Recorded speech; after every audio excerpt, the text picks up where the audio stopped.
Brandon Thurston from Wrestlenomics is up next, and we're going to follow Brandon with John Pollock from Post Wrestling. Delivering on the returns, increasing our margins.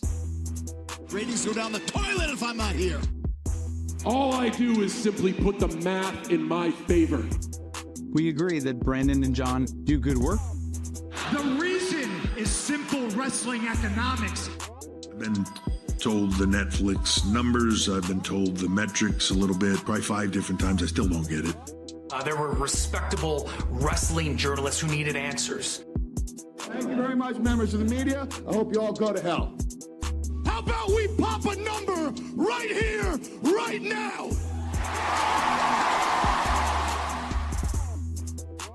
Whole part of the show, man. It is Pollock and Thurston. And ladies and gentlemen, we have an update. It is now 3-1 for the Montreal Canadiens. 3-1. It is now 3-1. Another goal. This is the first 10 minutes of play that they have. We have had 4 goals in this game in less than 9 minutes of play. And they're not even in Center Bell. They're in Carolina somewhere. Yeah. It's just high spots. These guys don't know how to play. They don't know how to work. Not pacing. Yeah. The Sabres did get eliminated. I don't know if you've heard. Game 7, overtime. Yeah. Went into overtime. I was shouting around the living room like I was Rick Jeanneret. Do you know Rick Jeanneret? Yeah, I know Rick Jeanneret. Oh. Yeah. The late, great Rick Jeanneret. You know what? What's about to happen? Book I recently got. A book Ted is being Nolan. retrieved. Ted Nolan. Oh my goodness. We've dusted off Lindy Ruff, and now we've got Ted Nolan out here, the former coach of the Buffalo Sabres. What's he up to these days? Nothing, apparently. Look at this. This is even, folks, signed copy. Signed copy. Yeah, my sister got me this, so look at that. A coach's journey from the reservation to the NHL and back. Great coach, and then he was basically just forgotten about. But we got look at this on the back. Pat LaFontaine, Brad May, Ron McLean. Mayday. LaFontaine, yeah. Yeah, so there you have it. All right.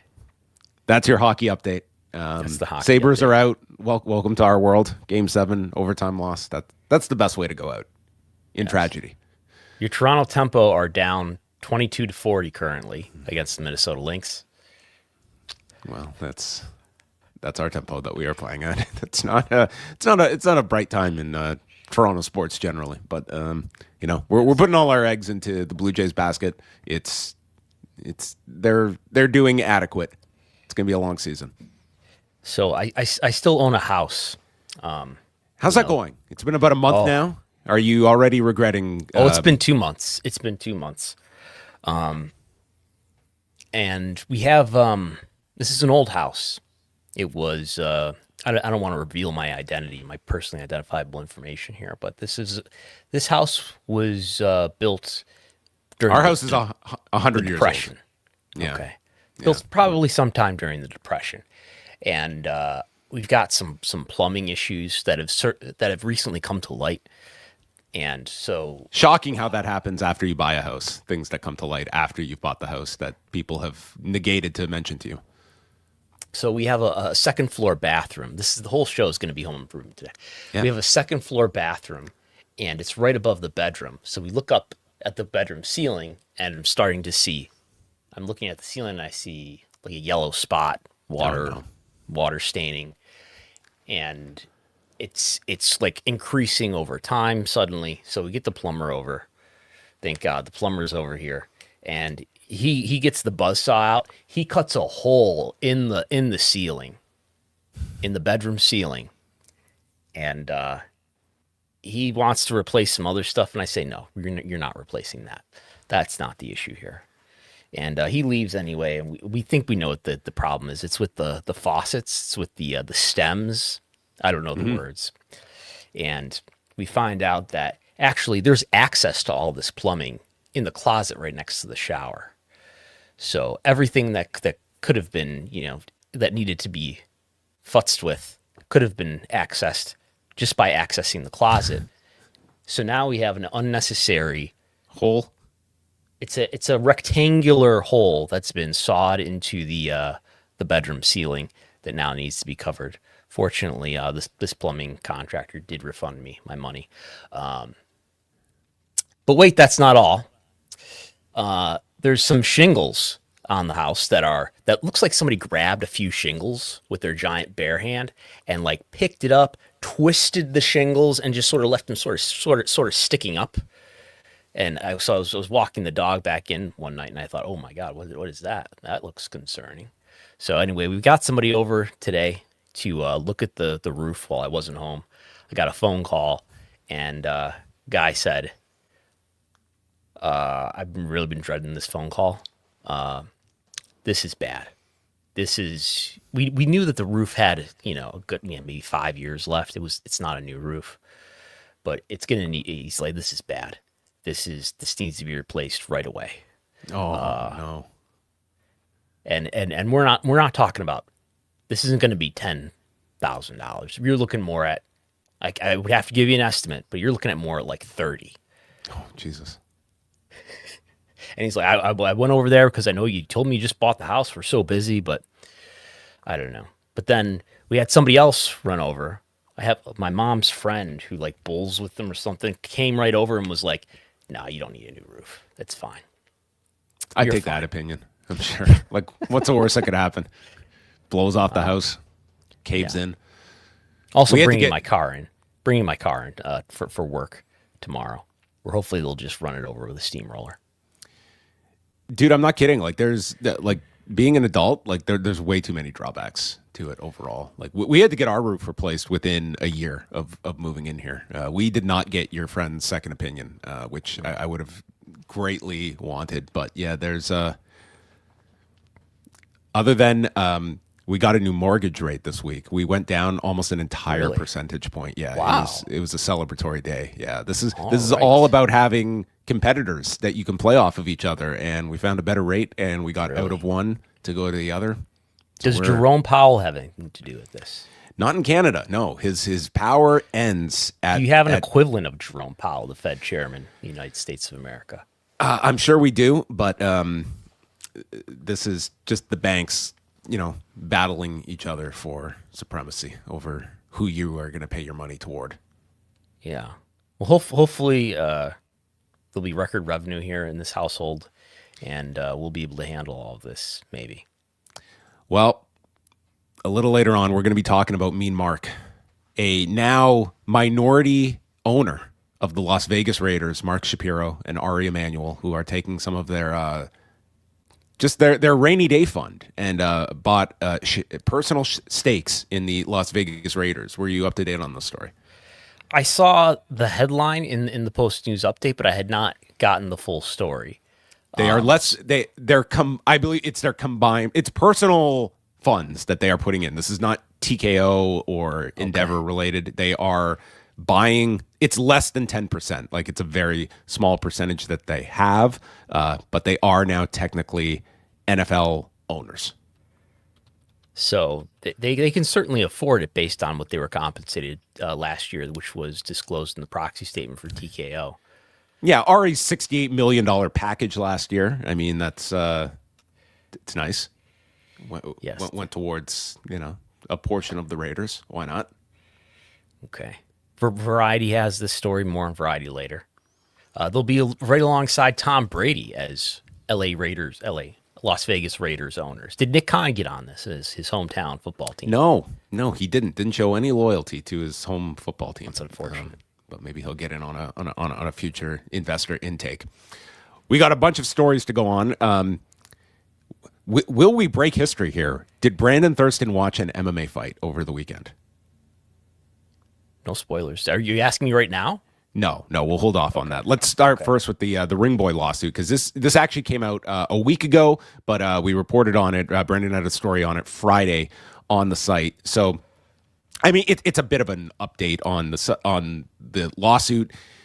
The judge has now ruled that the John Does, the plaintiffs in the case, they will be able to remain under those pseudonyms and not be revealed publicly. This was a push by Vince and Linda McMahon to have their identities revealed.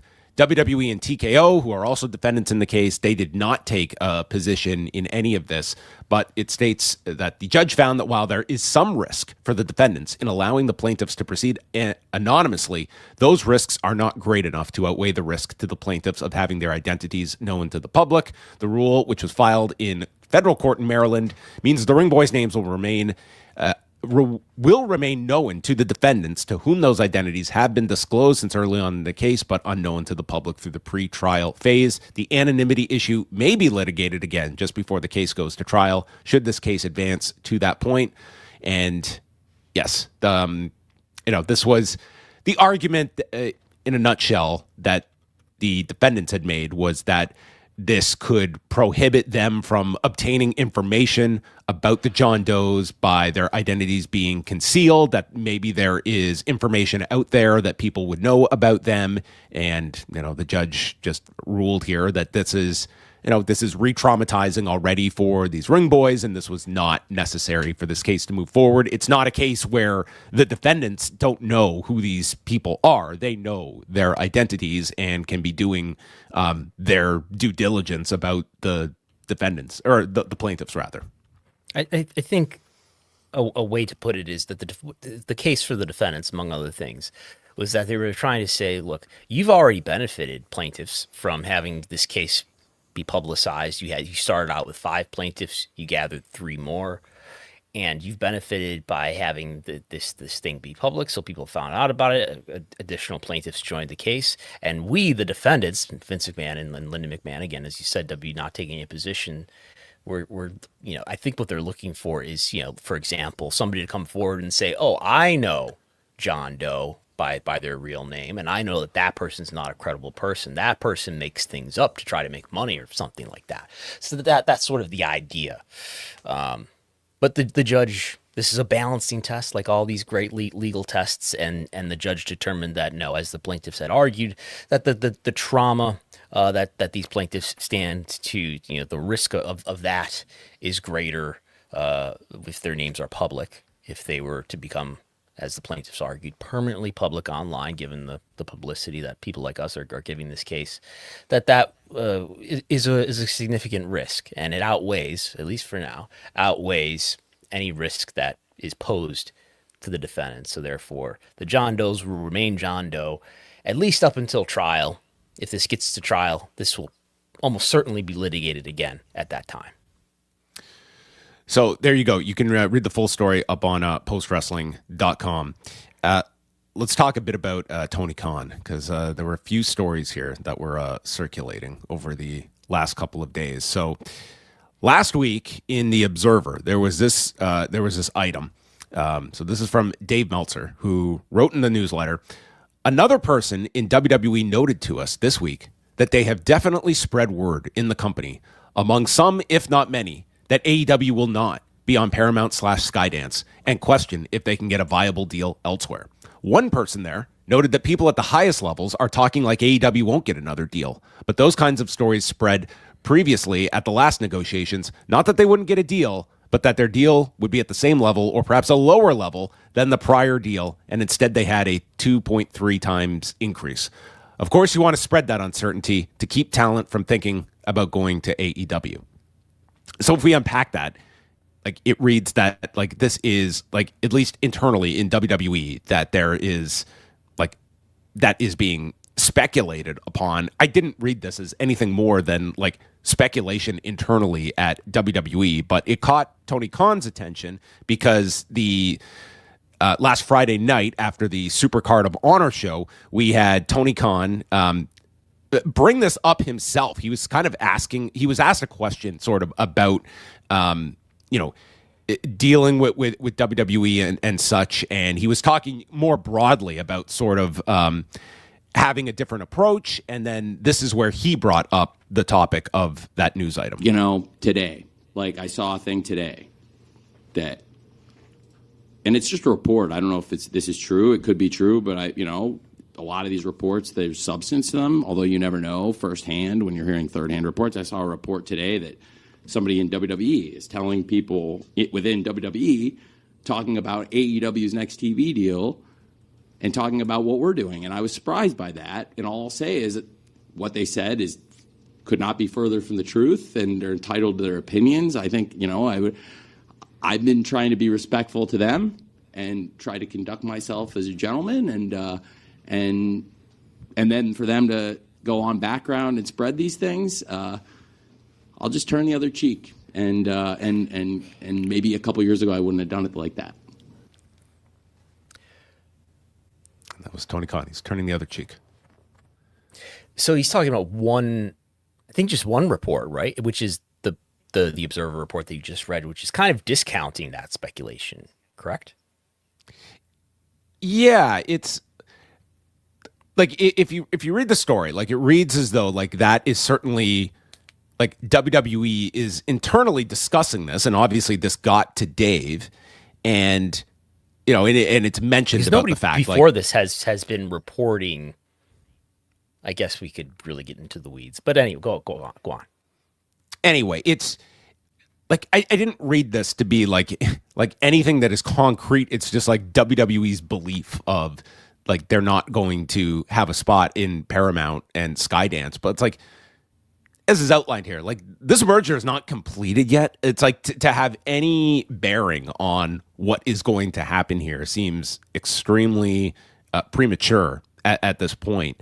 And yeah, it was enough that you had Tony Khan bringing it up here, MJF bringing this up in his interview with Ariel Helwani. Like it certainly struck a chord, it would seem, with like people in that circle in AEW about this story, and that WWE is engaging in what is kind of described as a whisper campaign about like don't go to AEW because they are the Titanic at the moment once this merger goes through.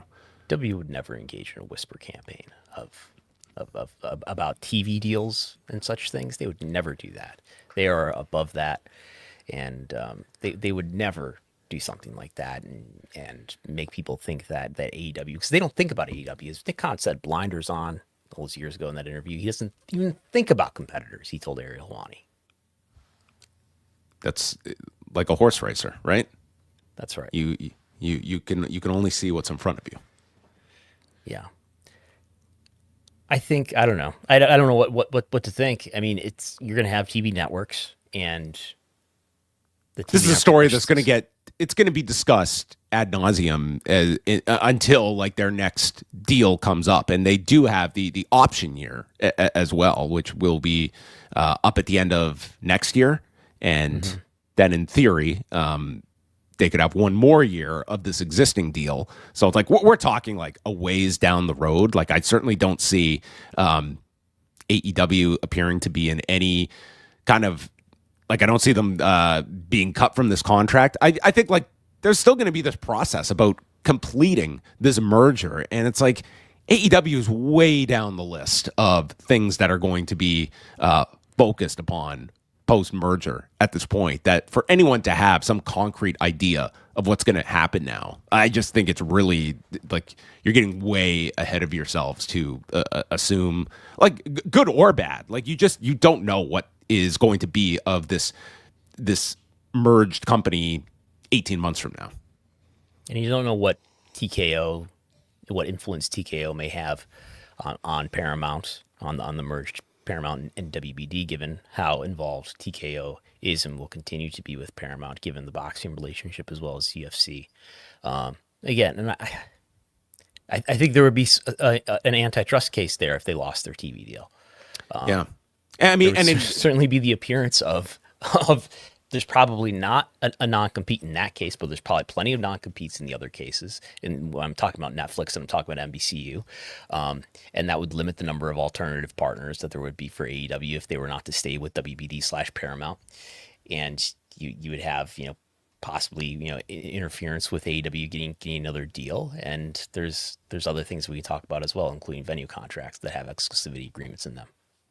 Yeah, and the example was brought up like this past weekend. Like you had Netflix airing a major MMA card that was in competition to the UFC, and it's not like TKO could just snap their fingers and and have that event not be broadcast on Netflix. So I think sometimes people like they overestimate like what impact they can have, because to me, like, this was a major MMA event. We'll get to that in a moment. Let's just quickly, you and I were both on the Double or Nothing media call today, and the most concise question of the entire hour, we went to Brandon Thurston of Wrestlenomics, and he said, "Tony, are you profitable?"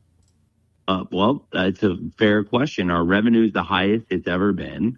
I can't comment on where we stand in terms of every expense year to year.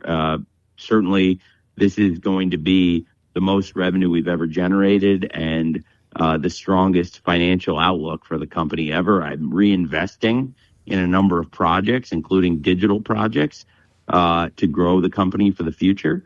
So in addition to having the highest revenue by far in AEW history this year, I'm also making big investments for the future to grow the company. So, as far as how it's accounted, I don't have all the figures in front of me, but I can say this is by far the most revenue we've ever brought in. And the future is the healthiest outlook, because I'll continue to reinvest in the business, developing new platforms and trying to open up new territories to grow the company in the future. But I know you do a great job covering wrestling, Brandon, and probably see a lot of these things. It's a good question. And so just as you cover the industry very closely, I think you'd probably see that for a number of reasons, I'd project this will be the most revenue we've ever generated. And we're also launching some new projects and some international developments that will require investment that I think are very smart moves. So I would leave you with probably the biggest takeaway being the growth of the company, and looking at how much we've been able to expand our revenue, and how much we are strongly positioned for the future of AEW.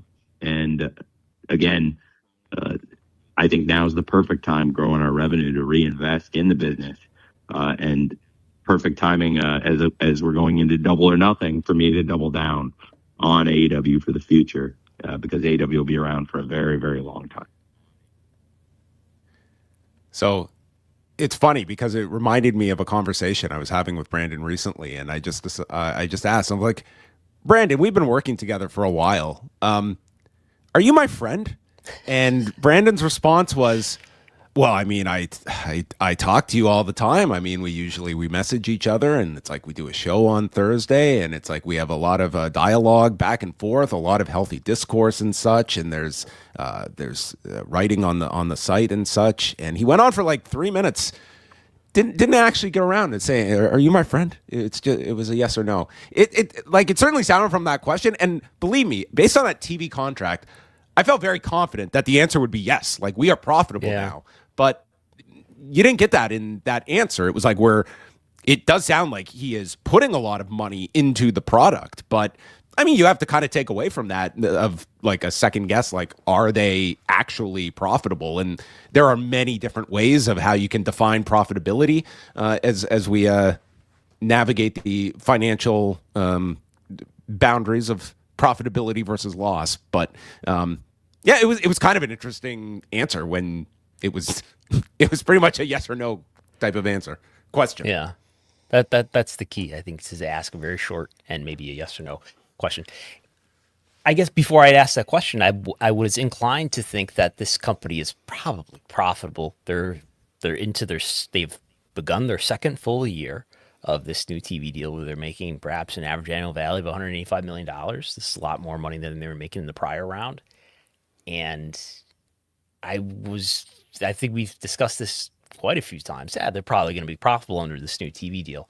Obviously, he didn't have to say a number. He just could have said yes or something closer to yes. And so after that answer, I'm more inclined to think that maybe they're not profitable yet. Especially given, I don't know, just like we were talking about a moment ago, there's all sorts of discussion and maybe, a manipulated discussion around what AEW's viability is in terms of the TV property, or what AEW's performance is in terms of being in terms of its financial performance. It would dispel a lot of that, at least to have him on the record to say yes, but he didn't say yes. So I'm inclined to think maybe they're not. And now profitability is a complicated thing, right? There's operating income, there's EBITDA, there's gross income, there's net income. You can make up your own profitability metrics, as every publicly traded company practically does. Adjusted EBITDA, but then there's net income. But you could at least give the impression that the answer is yes under some measurement. Does it matter? Yeah, does it matter whether or not? It doesn't matter if AEW is profitable. Why do we care about this? I just want to watch my wrestling and have fun. I think it matters whether or not this company is viable and is going to be around for a long time, which he explicitly said it's going to be around for a long time. I guess when you've got billions of dollars backing this company, a family with billions of dollars backing this company, it's pretty well sustainable, even if it's losing a little bit of money over time, relatively speaking.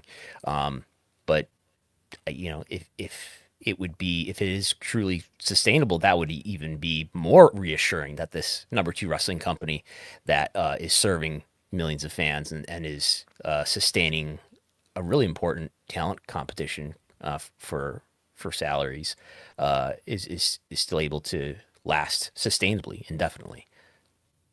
Yeah. And, there has definitely been no slowdown when it comes to signings and when it comes to, talent that would have had options with a WWE. It's like you are, for your top end talent, you are probably spending enormous amounts for these particular performers. And we've seen no slowdown in that. And you would think that if there was a concern of anything, like you would be maybe more judicious of the signings you are making as a company. But yeah, I certainly would say that that it was it was an answer that you certainly would pause at the idea, like, are they profitable now? And again, we're assessing like I'm curious about like this year, for instance. Like, I'm sure that they racked up a lot of expenses pre-2024 when they got that television deal of the first few years. I wouldn't be saying like this contract was going to wipe out all previous losses, but on a year-to-year basis, yeah, I was pretty confident that like this would have gotten them to profitability. And I mean, we can't say definitively based on that answer, but it at least makes you pause if you thought that was a guarantee. I could theorize that maybe they're thinking, why make all these profits on it and just reinvest and try to run basically an even zero net income company. But I'm just coming up with ideas. The only other things, some that were brought up here, he all but said there's going to be a pay-per-view in July. There's certainly a lot of expectation that there's going to be a show in Montreal next month, and I can imagine that being announced very soon. But Dave Meltzer had asked him about a pay-per-view between Forbidden Door and All In at the end of August, and Tony said that, as long as it's additive, and I think that would be additive, and he pretty much just said that was going to be happening. Said that the calendar is not finished yet for 2027, and was asked again the question about running something in the absence of WrestleMania, which will be in Saudi Arabia, and the potential of All In being in a domestic location in the U.S., but said that All In London this year will be one of the greatest nights in AEW history. And I know that we are over 3 months away from the show at Wembley Stadium. The show is at about, I believe, like 24,000 tickets distributed. If it is at, let's say, less than 30,000 by the beginning of July, like, is there a certain concern about this show that it's going to, like, this is, I think, going to be a real struggle to like surpass 40, I would say, at this juncture.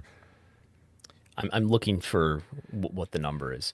But WrestleTix is taking a while to load. I don't know. Like, yeah, I mean, it's a giant stadium. I would not think this is going to work out to do this Wembley Stadium every year as a tradition. Being that it's in the UK, it's out of the way for wrestling fans in North America who will have to cross an ocean if they want to do the traveling wrestling fan thing there. So I think that's going to be hard to 24,347 is 24,347 is the last number I had updated here for the show. And it's just like, it's not like it's slowly crawling. Like, it's just like at this number. And it's like, it's been very little movement since the initial on sale of tickets. And, you know, granted, you still have several months for this show and once the card takes shape, but this is one of those traveling shows that I think people are largely deciding now if they're going to be traveling to this show and are not going to be waiting until, like, if there's a July pay-per-view of when this card all comes together, and then they're going to be deciding to go. Like, yes, you will move tickets closer to the event, but how many, realistically, to run such a venue of this size and scope that you're at a number like this, and if they're in this range once we're getting into July, you know, I do feel like if this were a case of WWE, I think WWE, there would be a very strong chance of them moving the show around now. But I wouldn't, for several reasons, don't see that happening in this instance. But hey, it's certainly going to be the big objective of the entire year is going to be focused on this show and moving tickets for this show. And I think it's for a similar reason why Las Vegas 2 years in a row for WrestleMania was a headwind for them, even though no, they were not in Wembley Stadium last year. Well, they were in Wembley Stadium twice in a row, you know, a couple of years before, asking people who have already been to London to go again. And I think that's a deterrent. And I think this should be probably a show that goes around the country or the world. All right, let's move on to the big Netflix show. And this is a special segment that we have dedicated for Brandon Thurston, where he's going to explain to everybody Video Amp versus Nielsen. This is the viewership tabulation data of choice that Netflix has gone with for this show this past Saturday. Brandon, did you sample any of Netflix's MMA debut card as presented by Most Valuable Promotions? I did. I saw the guy from Triller's Bare Knuckle Fighting Championship. I saw him fight Nate Diaz in the semi-main event of this fight. That's when I turned it on. Blood stoppage, an old Lex Luger type of finish from what was that, Starrcade '88.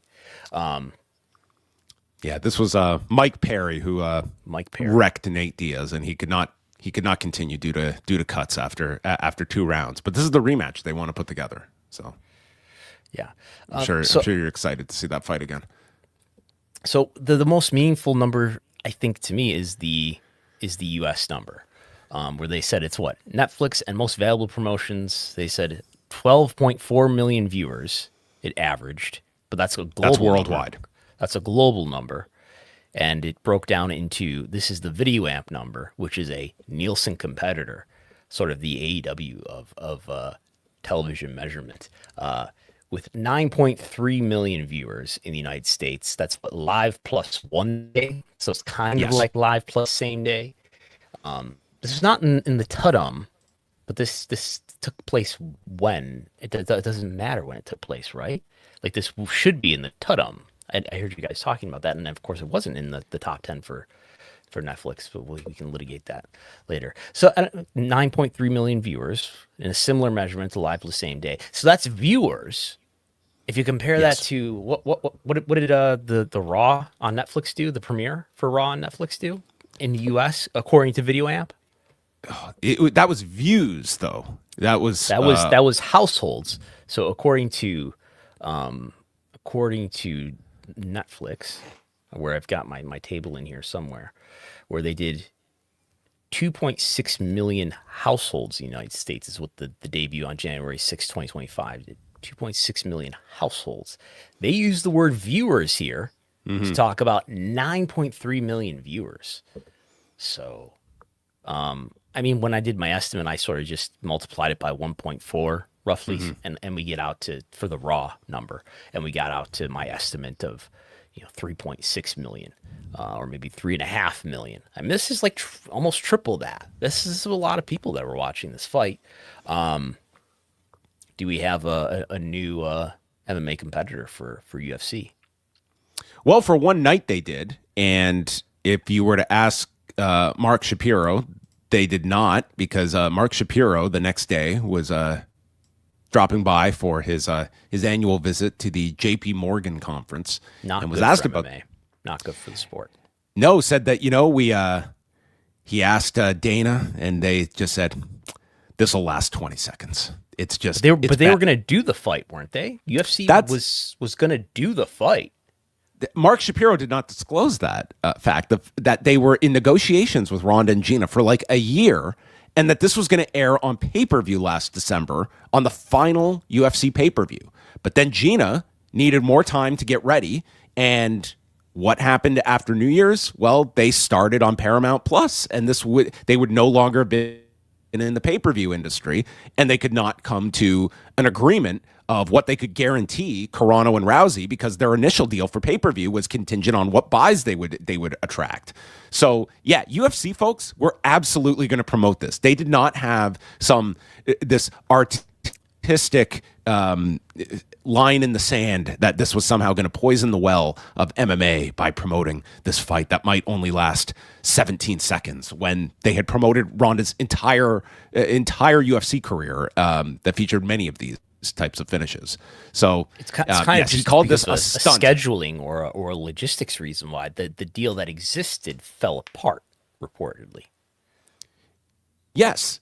Like the fight was going to happen in December for the UFC, and it was when they had to push the fight into 2026 that a whole new agreement would have had to be made, and they were not going to guarantee them the amount that they wanted for this. And I'm sure that like the disclosed payoffs that the women got here were like a percentage of what they ended up getting. I'm sure these were extremely healthy paydays that they got from MVP and Netflix.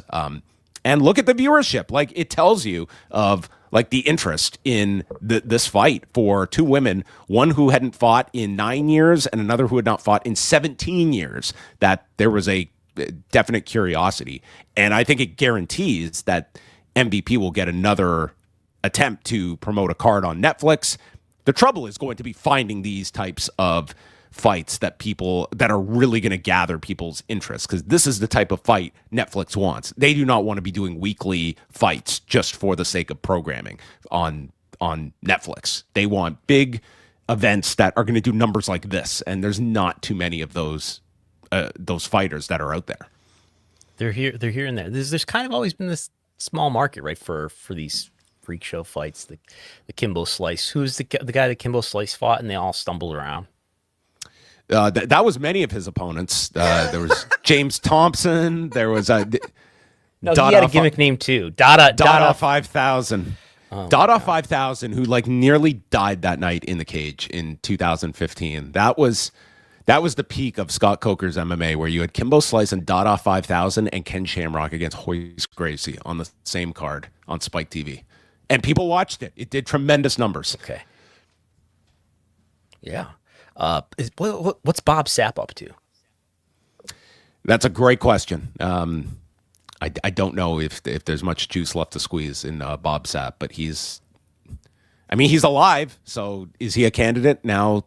Scott Coker wants to get back into MMA, MVP.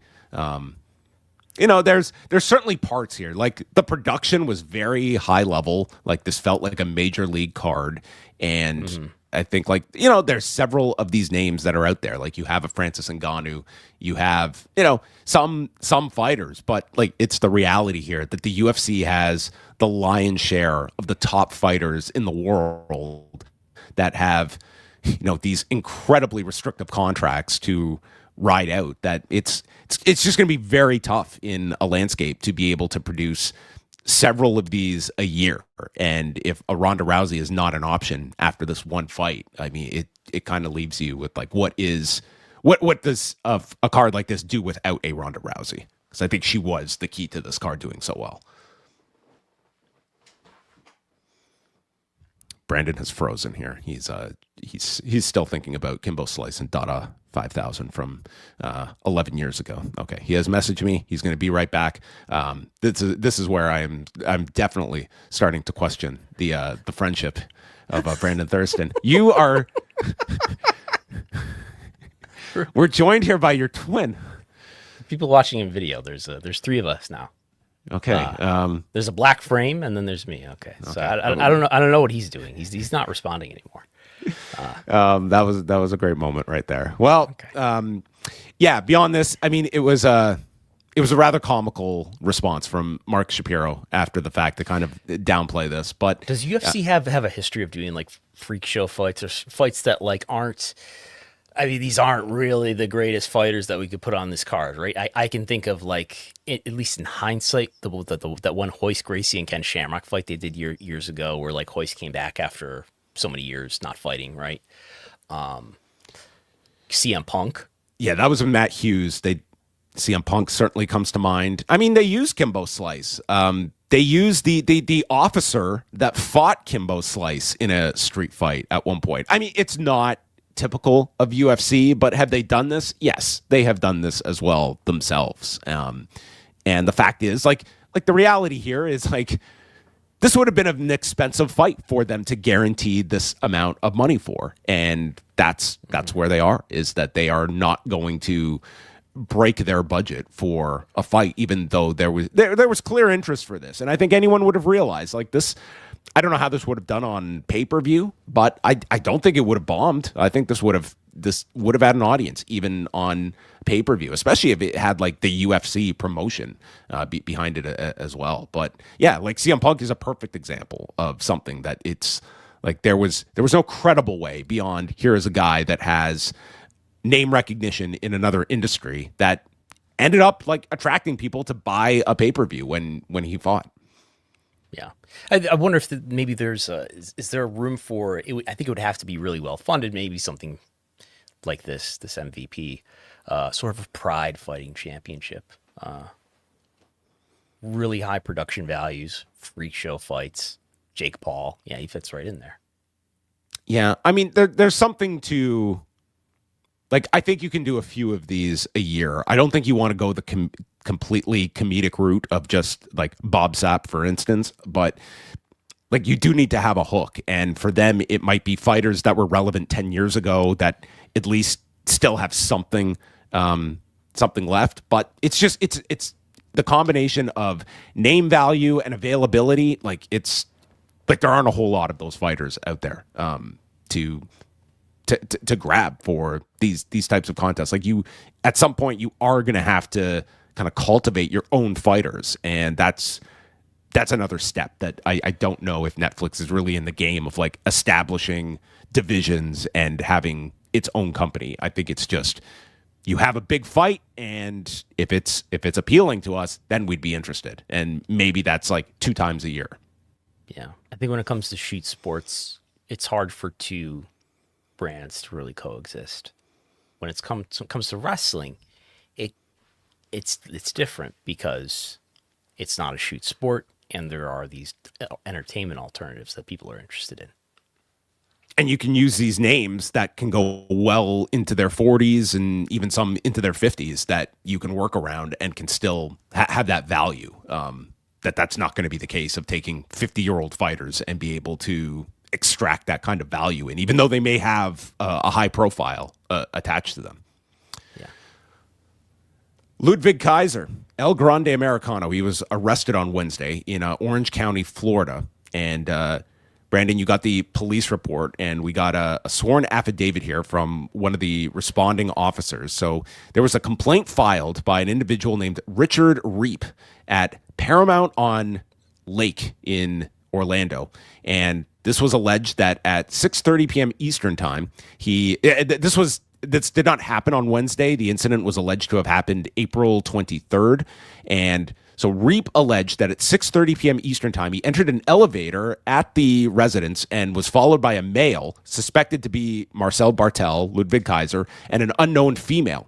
Reap claimed that the white male and the unknown white female began acting in a, quote, uncontrollably intimate manner, which was described as aggressively kissing. After reaching the 12th floor, Reap said he told the couple to please have some manners. Reap alleged that the male then attacked him after making the statement. Reap claimed that the male punched him multiple times and pushed him to the ground, while also stating that the male made additional threats of violence. One of the officers testified that he observed a large, fresh scratch on the back of Reap's head, along with redness, which he believed was consistent with a physical altercation. The other officer assisted with the incident and reviewed surveillance footage from the 12th floor, observing a white male punching and pushing Reap outside of the elevator at around the same time as reported. And then on Thursday morning, Bartel waived his appearance for purposes of arraignment. He's also filing a request to allow for out-of-state travel because of his specific line of work. And he did post the $1,000 bond. He's got the biggest match of his career coming up on May 30th in Monterrey with the mask versus mask match with Chad Gable. And there was supposed to be an event in Mexico City tonight, like this event with Kaiser that AAA canceled. So like that's notable. They canceled the event or his match? Not the match. This event that was going to be taking place tonight, a non-wrestling. I don't know what it was. It sounded like it was going to be some celebration or something involving El Grande Americano, and they did cancel that. They put out a notice tonight about that. Listen, it sounds like you have, number one, this complaint filed. You have surveillance footage. You have evidence of physical harm that this guy suffered. I think this is a very different case than like some of the WrestleMania weekend stories we heard where, I mean, you got to see the video and it felt like some of these talents were just pushed to the limit, and you got like the altercation with CM Punk. This one just felt like this was really poor judgment by a guy that's a public figure. And the question is, like, not to say he's necessarily going to face like a serious, penalty here, but it's going to come down to, how does WWE feel about this? And if they feel like what are you doing just attacking a guy in an elevator at your home, and how they respond to this is going to be the bigger question for Bartel, or if they just take the tack that this is on this guy's personal time and it does not concern us. Yeah. If Bill Watts were in charge, I think he might be promoted because of this. Raj Giri is saying that he's heard that there was a comment made about ICE, a threat to call ICE by the person who made the complaint. So I don't know if that's what he's saying there. So yeah, do you expect any sort of consequence here for I Marcel don't. Barthel? Yeah. I don't. Should there be? I mean, should there be is another question. I mean, just going by these details here, I like in a lot of these instances, I have a lot of sympathy at times for some of these performers that are just inundated with unrealistic fan interactions. This did not sound like that. It sounded like somebody that was just, man, like you just have to understand the position you're in here, and getting physical. Like, I don't know, man. It's not that hard to just not attack somebody. That would be, I just think it was poor judgment here. And even in an instance where if he was being taunted or something like that, I think that's just, you really... So I'll read what Raj has just tweeted. Sure. Oh, this is what I heard about the situation. He says he was in the apartment elevator with Andrea Bazarte, who's, I've Googled her name. Google tells me she's a Mexican model, and they were being affectionate. He says, but nothing. Yeah, that's his girlfriend.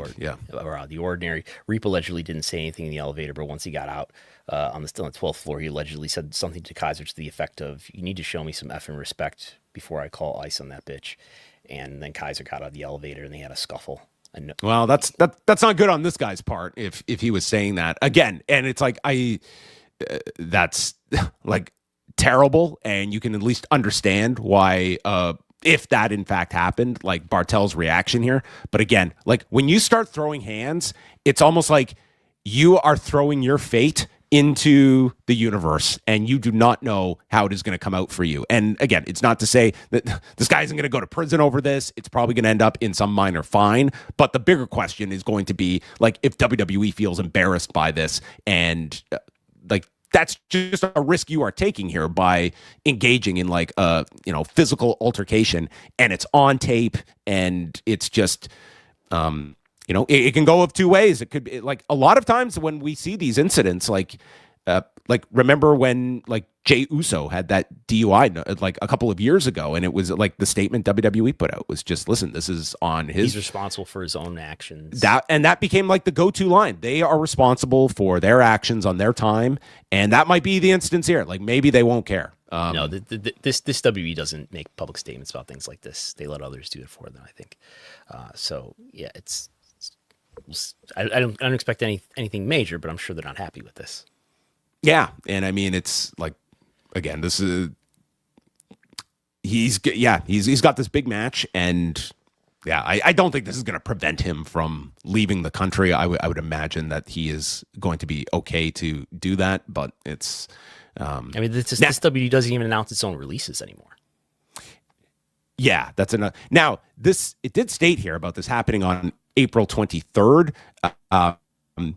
That would be the one wild card if WWE was finding out about this now. I mean, that would be, to me, an issue they would care about but yeah, common sense that would was one of the big problems. One of the big problems with the Enzo Amore situation, where he was accused of sexual assault, and that WWE did not know that there was something brewing here. Yeah, until later. It was the day of that big Raw anniversary show, and that ended up like blowing up that day. And then Enzo was gone from the company. You get into legal trouble, you alert the company ASAP. So yeah, we'll continue to follow this story and see what happens with it as well. So there was a very interesting bit on Wednesday's 3-hour Dynamite, maybe the most interesting media-related story, concerned like 30 seconds, where we got not only like stills of the feature written on ESPN.com, but even a mention of its reporter, Andreas Hale, who did a profile on Darby Allin.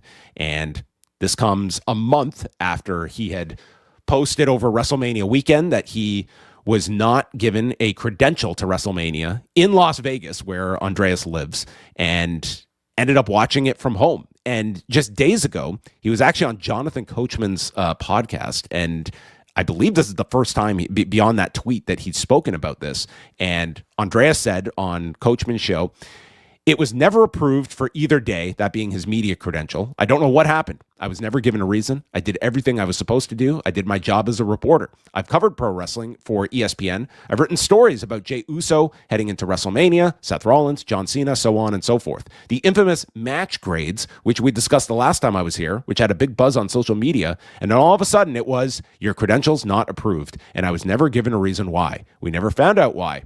And that's kind of where it stood. It was a big shocker. And yes, I tweeted about it, and that caused an uproar. But how can ESPN's reporter not be at WrestleMania without saying anything? So the only thing I could say is what I said in that tweet. I don't know what happened. Nobody gave me a reason. ESPN asked on behalf. We were never given a reason, and that was that, and I wasn't at WrestleMania. I watched from home. In my city, by the way. Again, I can't tell you a reason why it happened. The relationship between ESPN and WWE, all I can say, it's above my pay grade. The answer is above my pay grade. Above his pay grade, and not getting a winning letter grade either, in terms of the handling of all of this by WWE. But yeah, so this, and by the way, that was transcribed by the great Andrew Thompson at Fightful. So this feature pops up, and like, I don't know how far back they had been planning to do this feature on Darby Allin, but it is really interesting. As Way pointed out, this is the first AEW related story that has popped up on ESPN since they posted like their television and pay-per-view schedule, like 120. No, look, they do stories on AEW all the time. 129 days ago, they posted an AEW live televised and PPV events schedule, and then 136 days ago, they posted Pro Wrestling Awards with an AEW resurgence. They posted the 30 best wrestlers under 30, including Dirty Dom. That included some AEW people, and they did cover AEW Brisbane, but that was last year's show, I think, a year ago. Yes. When was the last time they interviewed an AEW performer? Like, we have to be going back. Like these are all just like these are all just like anyway, it's really interesting the fact that, you know, if in theory, if Andreas is not getting any access to WWE, and it's like AEW is savvy enough to say, hey, this is still ESPN and we'll give you our world champion. And yeah, I find this to be like this really interesting, like maybe this is just on a media level is, it's just an interesting story in that sense that here you have the WWE's broadcast partner that has shut out one of its main pro wrestling writer / reporter. And so AEW is like, they may benefit here by getting like exposure on, a pretty significant sports platform. And ESPN wouldn't be covering AEW otherwise? I mean, I'm not saying that they wouldn't, but look at the list of items there. I mean, there's less to worry about aggravating in this case, even though ESPN's executives did tell the public that this was church and state, separation of church and state, and that one thing doesn't affect the other. That ESPN WWE relationship is not going to be affected by our journalism endeavors. But all we can go is go by the eye test. And I mean, here will be an interesting question. Like, do they cover Double or Nothing this Sunday, for instance? Like, there's no pay-per-view coverage here of any recent pay-per-views. Like, do they cover this? Is it just the Andreas Hale should start reviewing AEW pay-per-views and giving them letter grades. I mean, he still does it for UFC, I believe. Right. I think he's still doing UFC with letter grades. UFC didn't care about their letter grades. Right. It's a remarkable story that it has reached like this level. And you know how much WWE loves mainstream media attention, especially from sports media outlets like ESPN. This is all worth it, though, right? Because as long as at least we don't have Andreas Hale going out there and giving letter grades to WrestleMania Night 1 and 2. This is all worth it. You know what? He could end up with the best of both worlds. WWE comes back and starts offering him, and Andreas plays his cards, and he's getting the both sides. And so he's got to play this one. Okay, I'm sorry. I find this story to be absolutely fascinating, and AEW knows exactly what it's doing. Like, when was the last time AEW was like promoting like the name of a reporter? It's very rare. It's like they've made outlets all the time. Tony mentioned the story and did mention Andreas Hale's name as well on the media call, which just tells me he's very conscious of who the byline was. Oh, it was very intentional. Like, WWE is freezing this guy out, and here we are, the quote unquote competitors, and we're gonna absolutely work with this guy. Like, it's just. I would hate to be in that position. Like, I would just hate it, but it's... What position? Freezed out by WWE? No, in a position where it's just like... I just find Andreas is in such a, like, rock and a hard place. Like, it's just such an unenviable position. Working for a company as a journalist that has a strong relationship with the thing you're covering. Yeah, and it's like, you just don't want to be part of the story, but WWE has kind of made him part of the story at this time, and your options are either just completely stay quiet about it, or, to Andreas, I'm sure it's brought on a ton of headaches for him to be as public as he has and been fairly transparent about the situation he's gone through. Like, I'm sure when he tweeted that on WrestleMania weekend, I'm sure he got a ton of blowback to that. And I don't know what the response was internally at ESPN, but it gave you like here's a guy that was like going to, he could have just like kept that to himself and not uttered anything, but opted instead to say, hey man, I'm getting frozen out here, and didn't take that tweet down. Mm-hmm. What is going on with EventsDC? Please tell us, Brandon. What is EventsDC? Well, this is probably one of your favorite DC entities to be hitting up for updates of late since December. So, John Cena's retirement match, the coveted John Cena retirement match. I'm sure there were bidders all over the place. They snatched this one from Boston, right? This.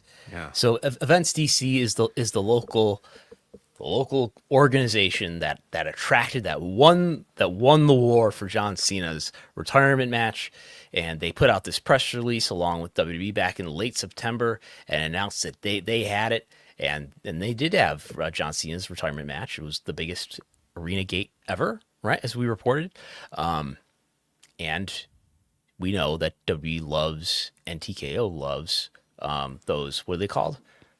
What's the acronym? PIFs?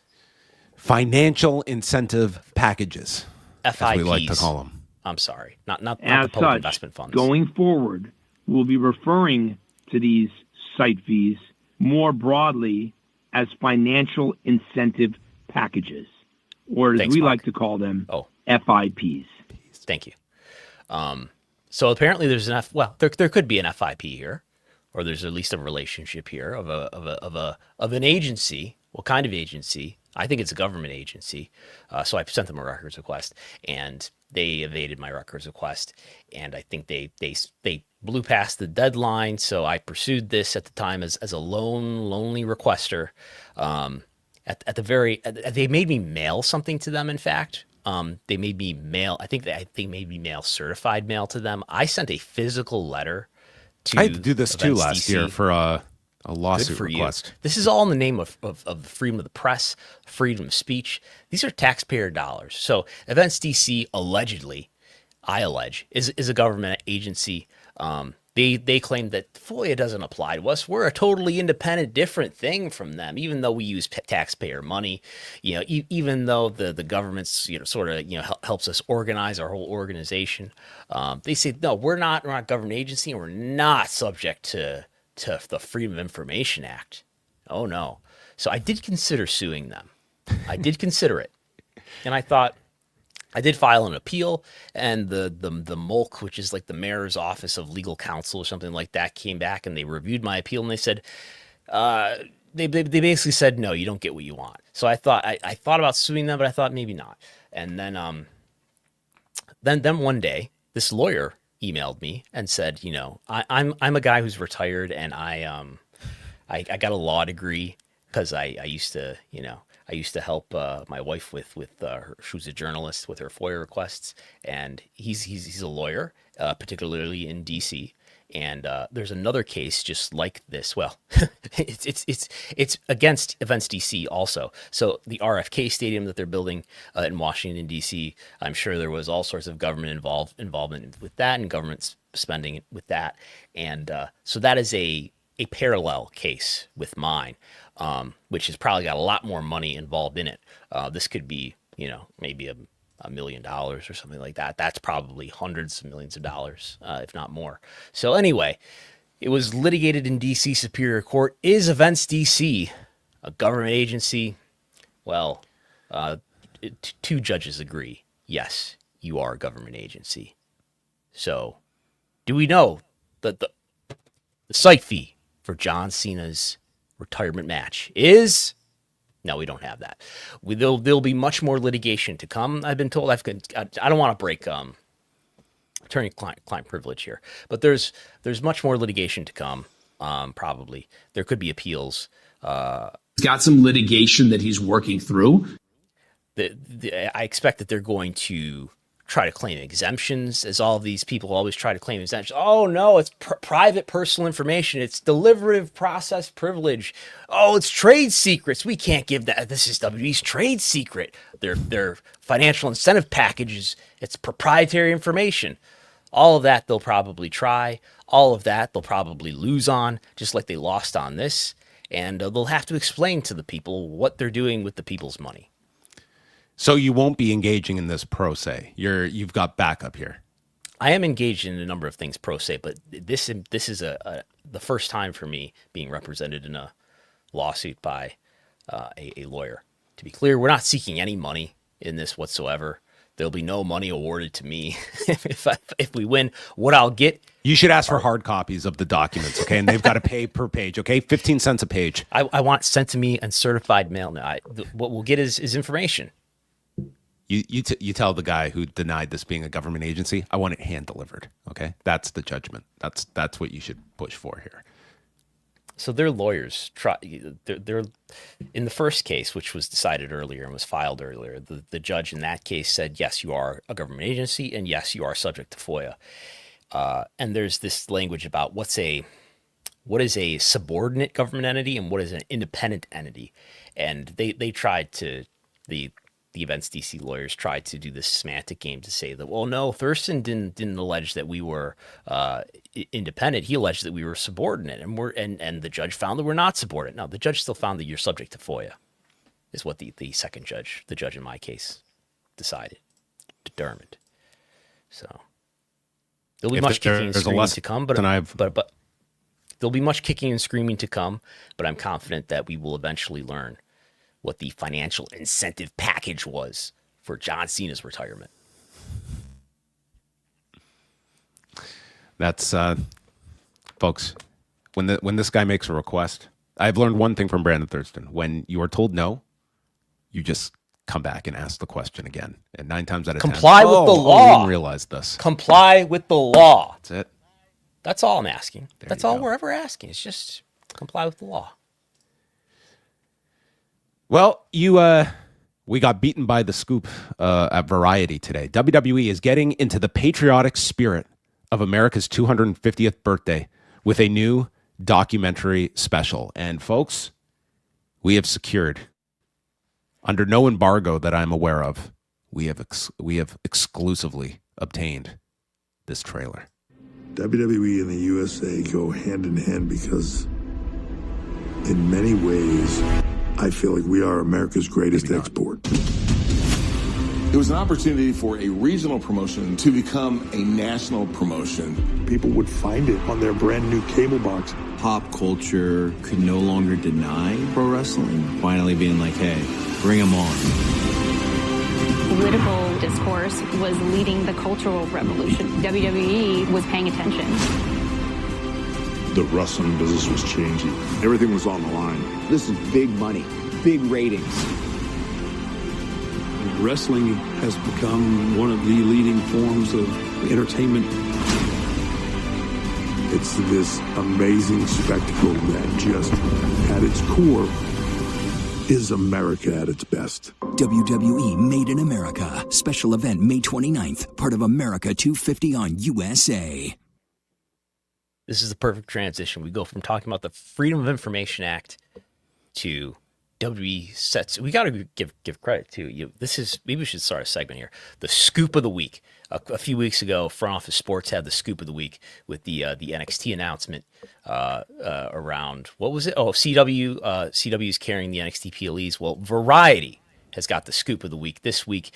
Byline by Joe Otterson, who I'm sure he went to a lot of work to get this exclusive, which they have labeled exclusive, where they got access to this trailer, correct? Yes, they were able to break this news that WWE made Variety. I'm sorry, I have to interrupt. Variety has also obtained a first look trailer, which you just played, for the special, which can be seen below. And we scroll below. It's on USA Network's YouTube website. So did they obtain this? Did they get the login information? Was this a unlisted video that they were able to obtain? Obtain feels like a wording I would not feel comfortable using. You wouldn't use that. They embedded the YouTube video on US with the video that is from USA Network's YouTube channel. They embedded it in their website. They have obtained a first look trailer for the special, which can be seen below. So maybe they got eyes on this before the world. Maybe they saw it before it was on the YouTube channel. How? Maybe they stole somebody's pet. Well, I don't want to allege anybody did anything inappropriate. But well, this will air on May 29th, immediately following a new episode of SmackDown, with encore presentations then airing on USA throughout June and on July the 4th. You know that had this still been... You want evidence of Vince McMahon being completely hands-off the product now? This would have been WWE Americana. A fabric. You think this of is Americana. Vince is separated from the company? Yes. Made in America. WWE.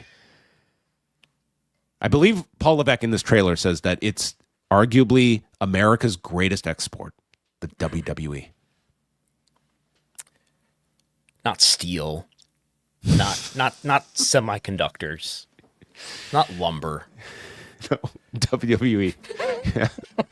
The First Amendment advocates, WWE. The special will be hosted by Joe Tessitore with a special tribute performance of America the Beautiful by Lillian Garcia from Nashville, Tennessee. It will feature interviews with Paul Levesque, Cody Rhodes, Jimmy Hart, The Undertaker, Booker T, Sergeant Slaughter, Kane, Matt Cardona, Carmelo Hayes, Natty, Javon Evans, Lillian Garcia, and Ariel Reshef. So It will also highlight rarely seen interviews from WWE's archives. So, as a Canadian, I can't wait. This is going to be amazing. WWE made in America. Are you going to be able? Is this going to be airing in Canadian television networks after SmackDown? That's a good question. I don't know. I don't know if we'll have a chance to see this. Maybe I will obtain this documentary. Maybe I'll get a first Will it be look. a Canadian version that's like starring Bret Hart. We do have a version of the USA Network here, but it's not the exact same feed as you Americans get. So AEW airs on that USA Network, I think. Yeah. That's AEW does air on Collision airs on the USA Network here in Canada. So it's not a worldwide exclusivity clause, at least. That's true. Yes. This also comes after news that the UFC's White House event, there's going to be a fan fest that weekend, which will include WWE meet and greet sessions. So there on the ellipse will be The Miz, Charlotte Flair, Trick Williams, Chelsea Green, The Usos, Braun Breaker, and Tiffany Stratton. Charlotte Flair, at least, found out by seeing this on Raw that she knew she had a signing this day. She was not aware she had been assigned to go sign at the White House. So that's how she found out that she was there. Sometimes you get in a plane and you end up at Fort Bragg and at a Trump rally or something. This is the job.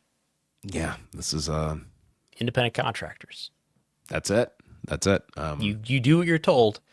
They set the instructions for you. They give you your dates. They tell you where to go. This is the life of the 1099. That's it. I hope that their travel is all covered for going to the White House. You would hope. Well, everyone, on that note, I think we are here at the end of another edition of Pollock and Thurston, where we have brought you up to date on as much as we can. We are going into the weekend that has Saturday night's main event on Peacock. Boy, have these shows somewhat lessened in importance. And then Sunday, it is Double or Nothing from Queens, New York, where Post Wrestling's John Kleinchester is going to be there as media covering, and he will be at the press conference Sunday night. So we had Ray Williams at the ROH press conference last Friday, asked a lot of great questions. We have John there this weekend. And yes, we will be doing coverage this weekend. Wei Ting and I will be live Saturday and Sunday night after both of those shows on the Post Wrestling YouTube channel. So you can hear both of us coming up this weekend. And Brandon, you can always find his work, patreon.com/Wrestlenomics, and always doing original reporting. Go to the source first, okay? Don't rely on it being summarized elsewhere. Get it straight from Brandon and support independent reporters out there, because there's few of them out there. You got to support. And super chat here. Anything on a Nielsen change earlier this month? This from Jumanji Hunter. I've been asked this. Honestly, I have no idea. I know Dave Meltzer has said this, that there's been Nielsen methodology changes. I can't find any other reporting about that. I haven't heard that myself directly. I mean, you look at the ratings though, and they look out of whack, right? Is the answer video? We're living, as I told somebody earlier today, we are living in the era of TV ratings nihilism. Yeah, in some ways, it's just become it's become a very difficult terrain to be able to parse. Still matters though. It does still matter. In some ways, those ads are being bought against something. I don't know what they're being bought against. I don't know how many people are really watching. I would love to talk to some advertisers about what they think they're buying when they buy against Nielsen currency. Yeah, I mean, I have so many questions about that. Like for a lot of these advertisers, I'd be like, just like I don't know. Like it almost feels like a crapshoot of like what are we actually reaching here, and what kind of transparency you are getting, as especially at this level where you're talking about more niche programming than like major sports, for instance. NASCAR has decided they've had it.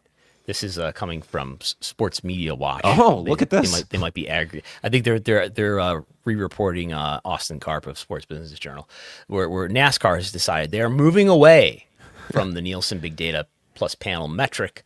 I love it. We're done. We're done with Nielsen completely. NASCAR will play the game with me and try to understand what this means. Okay. NASCAR will no longer report Nielsen Big Data plus panel figures for its races, returning to the panel-only methodology of yore that had been the currency until September last year. It's SVP told Sports. So they did confirm it independently. What does that mean, though? Like NASCAR they're is not going to report it on their independent journalism platforms where they report ratings. I think I read this whole article.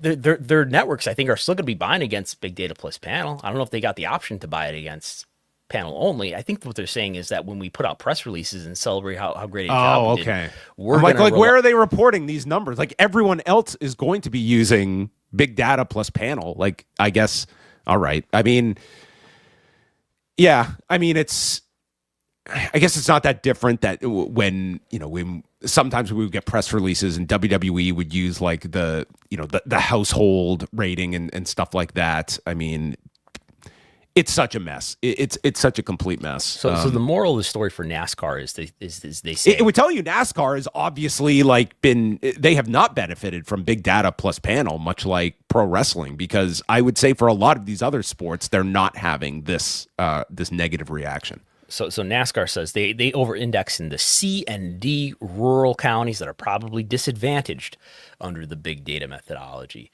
So I could see that being similar for wrestling, and that's why we saw such a decline in the difference between old and new methodologies in wrestling. Maybe there's a disproportionate number of viewers in rural areas who are watching wrestling. That seems to add up to me. That's believable to me. We have to do a deeper dive into this on a slower week. I think we should really go into this topic. I know we're being asked too about the NWA rating that did 200 some odd thousand. I did ask around. I did try to confirm that. I don't know. NWA announced some 200,000 some odd rating, and then they announced the same number for P2 Plus, that is total viewers, as they did households. So every single NWA viewer must be watching alone in a solitary confinement zone. Possible. I have no idea. It's on Comet.